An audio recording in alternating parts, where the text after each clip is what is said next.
बिस्मिल्लाहिर्रहमानिर्रहीम स्टूडेंट्स, आज के लेक्चर में हम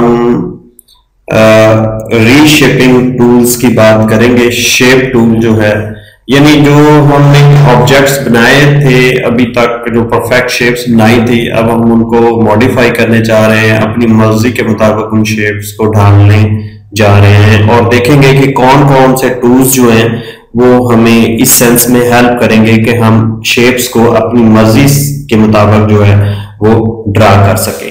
मैं इसके लिए कुछ ऑब्जेक्ट्स ड्रा करता हूं। ये मेरे पास एक रेक्टेंगल है और इसी तरह ये मैं कंट्रोल के साथ एक सर्कल ड्रा कर देता हूं और इसमें कोई कलर कर देता हूं और ये रेक्टेंगल को भी एक शेप दे देता हूं। अब इसी तरह मैं यहाँ पे एक फ्री हैंड ड्राइंग भी क्रिएट करता हूं। ये देखें, एक फ्री हैंड ड्राइंग मेरी ड्रा हो गई है और अब मैं एक टेक्स्ट भी यहाँ पे ड्रा कर देता हूं। Multimedia university of Pakistan. अच्छा जी, इस पी को जो है वो हम बड़ा कर देते हैं। अब इसको मैं थोड़ा सा इसका साइज बड़ा कर देता हूँ और यहां से आप जरा नोट करें कि ये 7240 है, ये हमने इसका कर दिया और हम इसको बोल्ड भी कर देते हैं। जी स्टूडेंट्स, अब हम शेप टूल्स जो है उनको डिस्कस करने जा रहे हैं। मैं यहाँ पे किसी भी ऑब्जेक्ट को जब सिलेक्ट करता हूँ, फर्ज करें मैंने इस ऑब्जेक्ट को सिलेक्ट किया, तो इस ऑब्जेक्ट्स पर यहाँ पे आपको छोटे छोटे स्केयर्स नजर आएंगे। आप ये देख रहे होंगे, यहाँ पे एक स्केयर नजर आ रहा है, एक यहाँ पे ये स्केयर नजर आ रहे हैं दो। तो इन स्केयर्स को नोड्स बोलते हैं। ये नोड्स वो एडिटिंग पॉइंट्स है, यानी जहां से पकड़ के हम शेप्स को जो है वो आगे पीछे ऊपर नीचे अपनी मर्जी के मुताबिक जो है वो ढालेंगे इन नोड्स की मदद से। अब ये नोड्स जो है वो बहुत बड़ा इंपॉर्टेंट रोल प्ले करते हैं। अभी हम शुरू करते हैं रेक्टेंगल से और इस पे अभी 4 नोड्स आपको यहाँ पे नजर आ रहे होंगे। आप ये देखें, ये 4 नोड्स नजर आ रहे हैं। अगर मैं यहाँ पे शेप टूल पे क्लिक करूंगा इसको तब्दील करने के लिए, तो ये इस तरह मेरी ये रेक्टेंगल जो है वो हमें नजर आएगी। मैं थोड़ा सा जूम कर लेता हूँ इसको और यहां से अब ये चारों नोड्स जो हैं वो सिलेक्ट है और अगर मैं एक नोड को पकड़ के ड्रैग करके इस तरफ लेकर जा रहा हूं, आप जरा नोट करें कि नंबर ऑफ नोड्स बढ़ गए हैं और हमारी जो रेक्टेंगल है वो रीशेप हो रही है, यानी उसकी शेप जो है वो तब्दील हो रही है। देखिए, ये अब थोड़ी सी डिफरेंट शेप तैयार हो गई। अभी मैं इसको दोबारा पकड़ता हूं यहां से और इसको मजीद जो है वो इस तरह गोल करने की कोशिश करता हूं। ये देखें, अब नंबर ऑफ नोड्स हमारे पास ज्यादा हो गए हैं। इसी तरह प्रॉपर्टी बार पे इसकी मुख्तलिफ जो है वो ऑप्शंस हैं। चैम्फर कर सकते हैं आप इसको तो इसको स्क्रॉप कर सकते हैं। ये देखें जरा, अब अगर हम नोड्स को मूव करते हैं तो हमारी शेप जो है वो उसी प्रॉपर्टीज को इनहेरिट करेगी। तो अगर हमने ये दो सारे नोड्स इकट्ठे सिलेक्ट थे और अगर हमने किसी एक नोड पे या 2 नोड पे काम करना है तो हमने उस नोड पे क्लिक करना हमें होगा। बाकी नोड्स जो हैं वो डीसिलेक्ट हो जाएंगे। अब अगर मैं यहां से इसको पकड़ के मूव करता हूं तो ये शेप इस तरह मूव होगी। इसी तरह अगर मैंने इस नोड को क्लिक करना है तो इधर से करूंगा तो ये क्लिक हो जाएगी। अगर मैं राउंड कॉर्नर्स बनाता हूं तो ये इस किस्म की शेप जो है वो मेरी क्रिएट हो गई। अब अगर मैंने एक से ज्यादा नोड्स को सिलेक्ट करना है, फर्ज करें 2 नोड ये है और ये भी सिलेक्ट करना चाह रहा हूं, तो शिफ्ट के साथ आप इसको क्लिक करेंगे तो ये तीनों नोड्स जो हैं वो सिलेक्ट हो जाएंगे। अब मैं अगर इसको जो है वो मूव करता हूं तो ये तीनों नोड्स जो है ये मिलकर मूव होंगे। तो ये था स्टूडेंट्स नोड्स, और नोड्स के जरिए जो है हम अपनी ऑब्जेक्ट्स को जो है वो रीशेप कर रहे थे।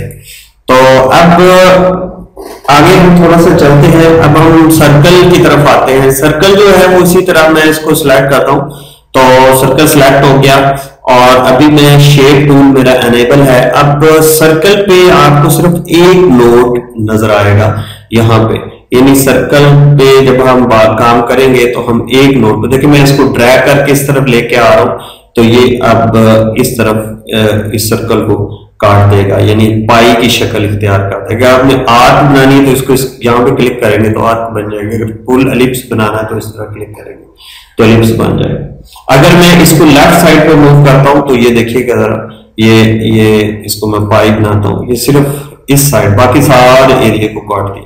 और मैं अगर राइट साइड पे मूव करता हूं तो ये इस तरह ये शेप जो है वो क्रिएट होगी। तो जनरल में ये थे नोड्स जिनकी मदद से हम अपनी शेप्स को जो है वो री शेप कर रहे हैं, उसको एक नई शक्ल दे रहे हैं। अब हमने देखना है कि ये जो आर्क है, ये जो कर्व सी हमने लगाई हुई है, इस पे देखें ये दो नोड्स हमें नजर आ रहे हैं। ये जैसे मैं इस पे क्लिक करता हूं तो ये एरो से हमें नजर आ रहा है। मैं इस एरो से पकड़ के ड्रैग करता हूं तो आप देखिएगा ये शेप जो है वो रीशेप हो रही है। इसी तरह मैं यहां से पकड़ के इसको यूं करता हूं और यहां से ये शेप जो है यूं करता हूं और ये जो है इसी तरह हम इसको रीशेप कर देंगे। अब आप नोड जो है वो एक से ज्यादा भी लगा सकते हैं। फर्ज करें हमें यहाँ पे एक नोड चाहिए तो हम सिंपल एक तो यहाँ पे क्लिक कर देंगे, डबल क्लिक, तो ये नोड लग जाएगा। और इस नोड को फिर आप अपनी मर्जी से इस तरह जो है वो सेट कर सकते हैं। मैं इसको एक वेव की शक्ल बनाने की कोशिश कर रहा हूँ। ये देखें मैंने यहाँ पे एक और नोड लगा दिया और अब हम इसको भी वेव की शक्ल जो है वो देने की कोशिश कर रहे हैं। तो इस तरह स्टूडेंट्स जो है आप जो है वो अपने ऑब्जेक्ट्स को जो है वो रीशेप कर सकते हैं। नोड्स की मदद से हम एक नोड को मूव कर सकते हैं आगे पीछे और उसको रीशेप कर सकते हैं। तो अगर आपने नोड्स जो है, एक तो आप उस आर्क पे डबल क्लिक करेंगे तो वो नोड एक और बन जाएगा, या यहाँ पे प्रॉपर्टी के ऊपर भी आपको जो ये नोड नजर आ रहे होंगे तो ये भी आप क्लिक करेंगे तो ये नोड्स की जो है वो तादाद जो है वो ज्यादा होती जाएगी। तो इस तरह आप नोड जो है वो बढ़ा सकते हैं। और अगर आपने नोड को कम करना है तो डिलीट कर दें, उस वो नोड अब नहीं रहेगा। अब ये देखें, इसको भी मैं क्लिक करता हूं तो ये नोड नहीं रहा। और ये अगर हम नोड के डिलीट करते हैं तो आप देखिएगा शेप भी रीशेप हो जाएगी। देखें वो बिल्कुल शेप जो है वो स्ट्रेट होगी, क्योंकि वो जो नोड था, जो एडिटिंग पॉइंट था वो खत्म हो गया। मैं कंट्रोल Z करता हूं ताकि वो वापस आ जाए।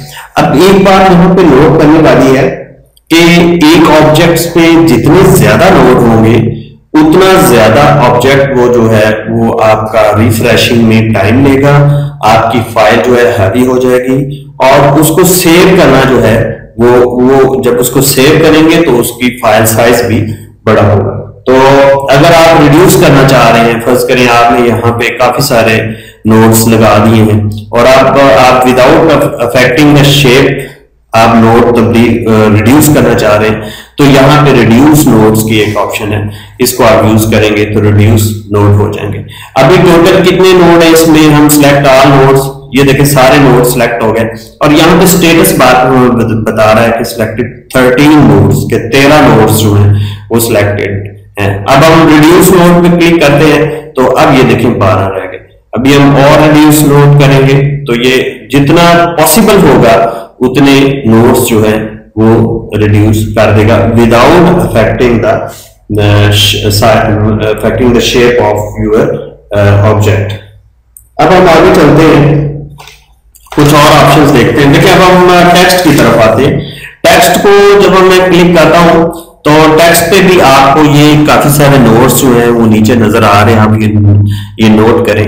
तो अगर मैं शेप टूल पे क्लिक करता हूं तो अब ये नोट्स जो हैं वो देखें, अब मेरा ये सारा टेक्स्ट जो है वो अभी ये देखें तब्दील हो गया। मैं यहाँ पे मुख्तलिफ जो टेक्स्ट एलिमेंट्स हैं उनको आगे पीछे करता जा रहा हूँ। जैसे एम को उठा के मैं ऊपर ले जाऊंगा। एक मेरे पास यहाँ पे ये टूल है, इसकी मदद से हम जो है वो इसकी यहाँ पे देखें, ये हम इसके दरमियान जो है स्पेस कम ज्यादा कर सकते हैं।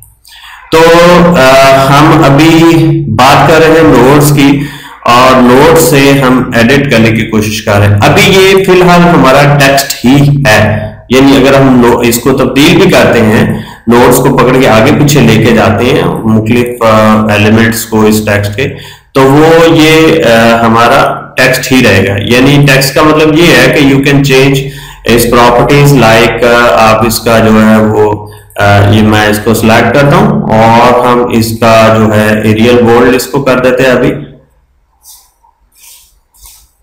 ये देखें मैंने एरियल ब्लैक इसको कर देना है। अभी ये देखें अभी ये चेंज हो गया। अब हमारे पास एक कंट्रोल क्यू की ऑप्शन है, converting into curves. Converting into curves का मतलब ये होता है कि इसमें बहुत सारे नोड्स आ जाते हैं और ये अब एक नॉर्मल ऑब्जेक्ट की तरह बिहेव करेगा, ना कि टेक्स्ट की तरह बिहेव करेगा। तो उसके लिए हमें क्या करना पड़ेगा, हमें यहाँ पे कंट्रोल क्यू या अरेंज मेन्यू में जाके हमें कन्वर्ट टू कर्व इसको करना पड़ेगा। अब ये कन्वर्ट टू कर्व हो गई है। अब ये जो है आप देखें इसमें नंबर ऑफ नोड्स भी हर जो कैरेक्टर है उस पर ज्यादा आ गए। ये देखिए मैं इसको चेंज कर रहा हूं, एम को मैं इस तरह रीशेप कर लेता हूं, और इसी तरह आप दूसरे किसी ऑब्जेक्ट को एस जो है इस पे भी नंबर ऑफ नोड्स बढ़ गए हैं, इसको भी आप शेप रीशेप कर सकते हैं। तो अब ये नॉर्मल टेक्स्ट नहीं रहा, यानी आप अब इसको सिलेक्ट करेंगे तो आप नोट करें अब यहाँ पे हमारे पास वो जो टेक्स्ट ऑप्शंस थी, जो स्टाइल था, वो अब इसमें नहीं रहे। तो कंट्रोल क्यू करने से हमें जो है वो बेसिकली ऑब्जेक्ट जो है वो अपनी असल प्रॉपर्टीज को खो देता है। यानी for example it was a rectangle, ये रेक्टेंगल थी, अगर हम इसको कंट्रोल क्यू करते हैं या अरेंज और कंट्रोल टू कर्व करते हैं, अब ये रेक्टेंगल नहीं रही। हम इस पे कुछ और नोट्स डाल के इसको रीशेप जब करेंगे तो ये रेक्टेंगल जो है वो नहीं रहेगी। देखिए मैं इसको यूं करके रीशेप कर रहा हूं, एक और शेप देने की कोशिश कर रहा हूं इन नोट्स की मदद से। अब ये रेक्टेंगल नहीं रही बल्कि एक ऑब्जेक्ट जो है वो बन गया है।